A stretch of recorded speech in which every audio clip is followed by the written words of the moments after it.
that Erie has not seen before. The food halls is where it's at. You just gotta come out to the food hall.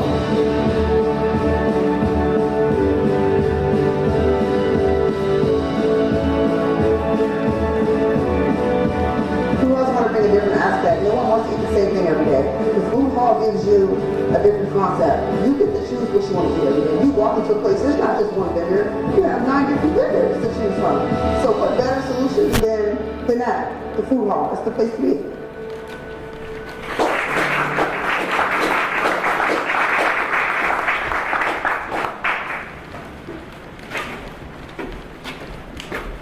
Who's hungry? So we had a lot of fun making that video with the vendors. We got to go to a lot of great kitchens. We got to taste a lot of great food. So I'm glad that you all are here to be a part of this process. And I'd like to start by introducing our first ever vendors in Flagship City Food Hall. I'd like to start with Lucky Louie's. I've got Jeff here on behalf of Lucky Louie's.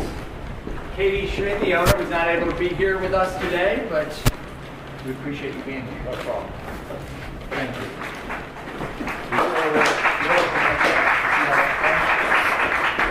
For those that don't know, Lucky Louie's in 2018 made Yelp's top 10 places in America of where to get a hot dog. To be recognized in the top 10 for anything in America is quite an accomplishment. So we knew we had to get them downtown, and we are thrilled that they're going to be opening up their first downtown location in the food hall. Right. Next, we have Shawarma Station. Bassam is here. Bassam.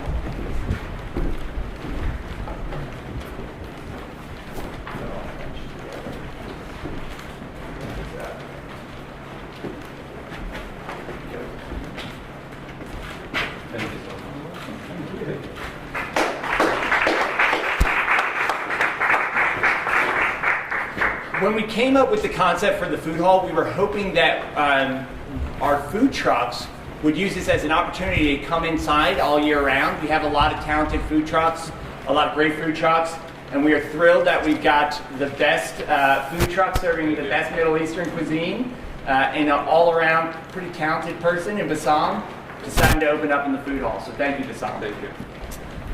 Our next vendor is an entirely new concept to the Erie region, Taste and See Fruit and Veggie Bar, which is going to be owned and operated by Crystal Robinson.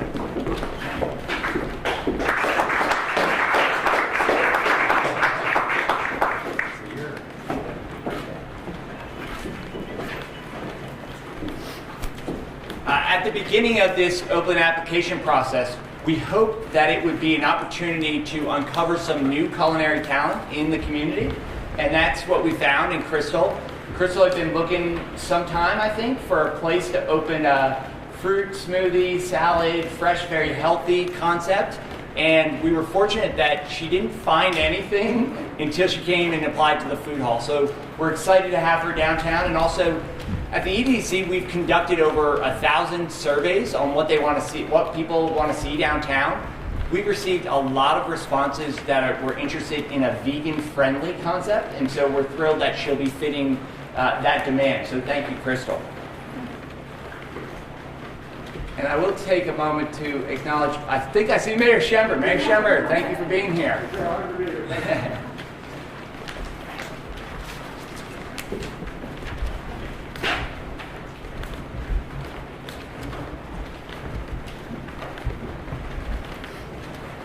Now, we said that we wanted to uncover some new culinary talent in the community through this process, but we also wanted to get some regional institutions to open or expand downtown. And when you think of regional institutions, one of the institutions that comes to mind is Straw Hat Sundae Shop. They've been around for 50 years, and we are so excited that Jeff Seaver, the owner, is here with us today. He's making his way from the back.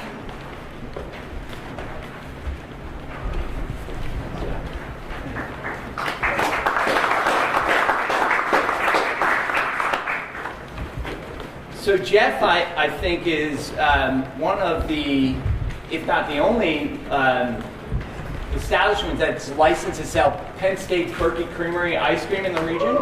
So for all the Penn State alums, they're thrilled about that. We're thrilled about that he'll be selling Penn State ice cream. We're thrilled that he's going to be selling some of our local chocolatiers products. But I think what we are most excited about, Jeff has some new dessert concept. We're going to try one today, I think. You are. Okay. So I won't ruin the surprise. We'll say that for Jeff. But Jeff's got a lot of great ideas, some new dessert concepts that we think will be the next in iconic Erie dishes. So thank you, Jeff, for being here. We're going to slide you over a little bit.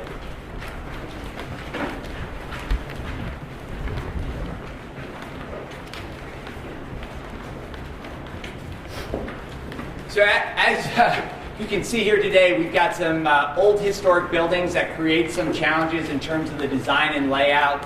Our architectural and design team have done a great job of figuring a very efficient layout.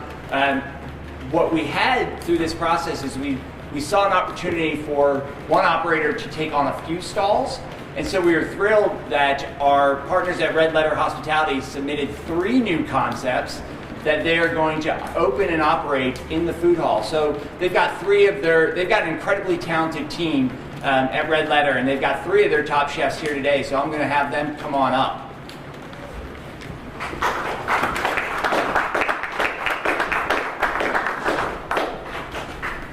We got one for you. You're welcome. You. Get you out of this board. There you go.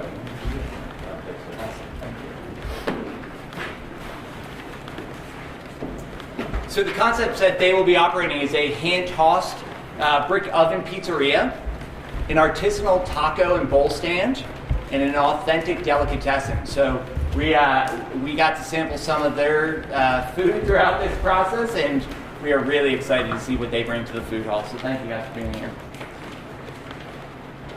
And finally, we have Taste of Love, a new concept from Natasha Paisley. Natasha, you want to come on up?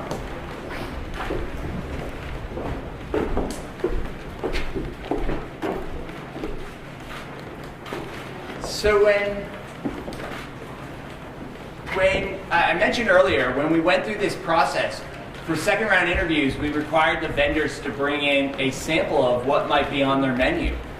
Natasha shows up at the cashier's house one afternoon with not 1, not 2, not 3, 4 platters, I think, of food. Yes. There was mac and cheese, there was chicken, there was collard greens, there was a low country seafood boil. Steak, there was steak, yes. Ribs, yes. I was so stuffed, I think I blanked out on everything that we had eaten. We left stuffed. It was all delicious, and we all left knowing that we needed to get Natasha in the food hall. So, Natasha, we're thrilled that you're here today, and I also want to take a moment to thank the mayor specifically, because we meet with the mayor and his senior staff monthly. And we've been briefing the mayor and his senior staff on this process, asking for his and his community liaisons' help in identifying some talent in the community that we could bring downtown. And I think Natasha wasn't even going to apply until maybe some folks encouraged her to apply, including some on the mayor's team. So thank you, Mayor, and thank you, Natasha, again.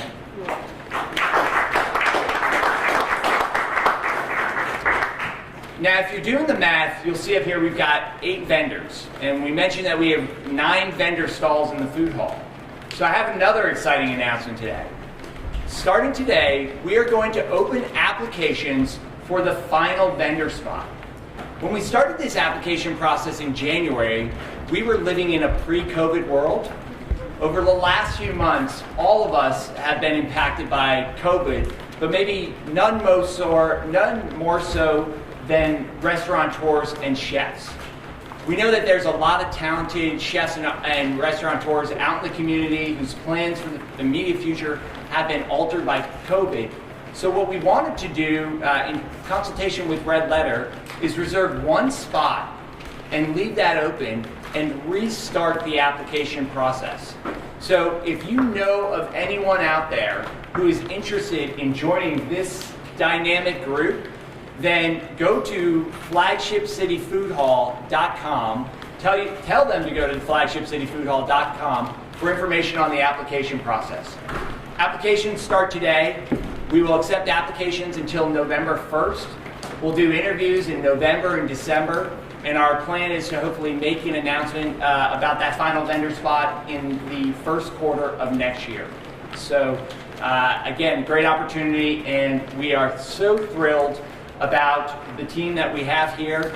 We're going to allow you to get some photos. Our team's going to get some photos, and then we hope you all can stick around because they've provided a bit of a sample of what to expect in the food hall. So thank you all for being here today, and thank you, most importantly, to this incredible team that we have in front of us. Thank you.